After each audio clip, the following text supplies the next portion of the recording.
काफ़ी सॉफ्टवेयर्स अभी तक हमने सीख लिए हैं और आई एम वेरी श्योर कि आप वो तमाम प्रैक्टिकल नॉलेज यूज़ कर रहे हैं और अप्लाई कर रहे हैं अपनी फ्रीलांसिंग काम के अंदर। लेकिन इन तमाम सॉफ्टवेयर्स और प्लेटफॉर्म्स के अलावा एक ऐसी चीज़ भी डिजिटल मार्केटियर बनने के लिए ज़रूरी है कि जिसके अंदर कोई सॉफ्टवेयर या प्लेटफॉर्म सीखना ज़रूरी नहीं, बल्कि दिमाग का होना और टाइपिंग स्किल्स का होना ज़रूरी है। इसको हम कहते हैं development of A digital marketing plan.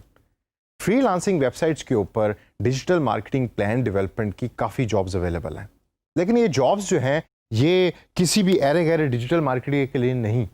जब आप एक professional well experience digital marketeer बन जाते हैं तो फिर आप दूसरी कंपनीज के लिए प्लान लिखना शुरू करते हैं।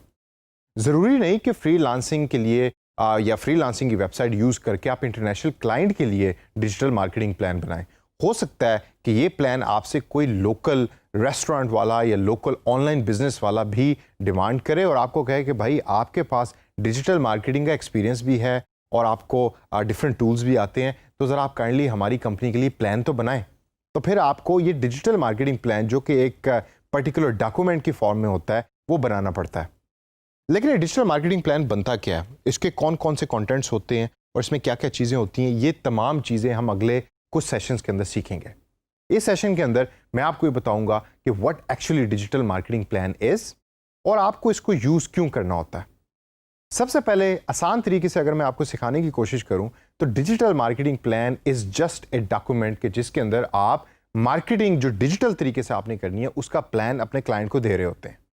अब इसके अंदर क्या क्या चीज़ें शामिल होती हैं ये हम डिटेल में अगले सेशन में पढ़ेंगे, लेकिन ये पूरे का पूरा प्लान 4 डिफरेंट चीज़ों के इर्द गिर्द घूम रहा होता है। Number 1 goals and objectives, number 2 research, number 3 strategies and tactics और नंबर 4 कंट्रोल एंड इंप्लीमेंटेशन। अब अगर हम इसको इंडिविजुअली तौर पे देखें तो गोल्स एंड ऑब्जेक्टिव्स के अंदर आप अपनी क्लाइंट के लिए या उस बंदे के लिए जिसके लिए डिजिटल मार्केटिंग प्लान बना रहे हैं वो तमाम गोल्स और ऑब्जेक्टिव्स लिखते हैं जो एक मार्केटिंग कैंपेन ने अचीव करने हैं। वेल थॉट आउट होते हैं, थॉरोली आपने उसके बारे में डिस्कशन की हुई होती है और उसको सीख कर और समझ के अपने एक्सपीरियंस की बेस के ऊपर उसको आउटलाइन किया होता है। ये बनते कैसे हैं अगले सेशन में मैं आपको सिखाऊंगा। फिर आता है रिसर्च का कंपोनेंट। रिसर्च के कंपोनेंट में होती हैं 3 डिफरेंट तरीके की research. Number 1 customer research, number 2 competitor research, जी हाँ, जो कंपनी आपकी कंपटीशन में है उसकी भी रिसर्च आपने करनी होती है, और नंबर 3 मार्केट रिसर्च की जेनेरिकली मार्केट में क्या हो रहा है, ये भी डीएम प्लान यानी कि डिजिटल मार्केटिंग प्लान का हिस्सा होती हैं।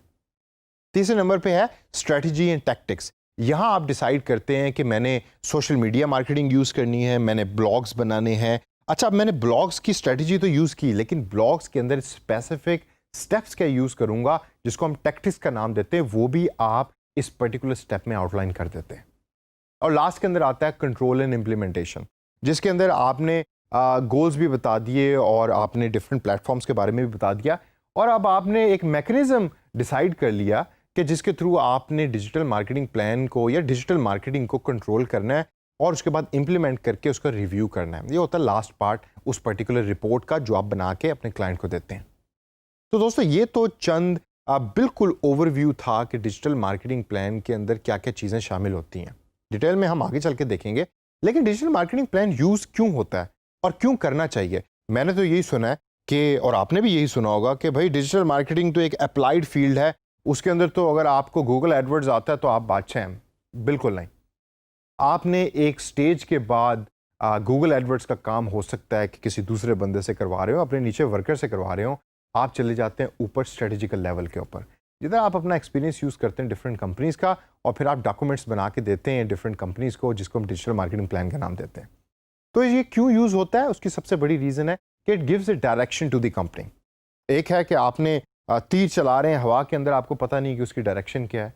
दूसरा ये है कि एक डॉक्यूमेंट वेल डॉक्यूमेंटेड तरीके से कंपनी में पड़ा है और वो डायरेक्शन देता है clear and specific to the company कि हमने करना क्या है और हम वो कर क्यों रहे हैं।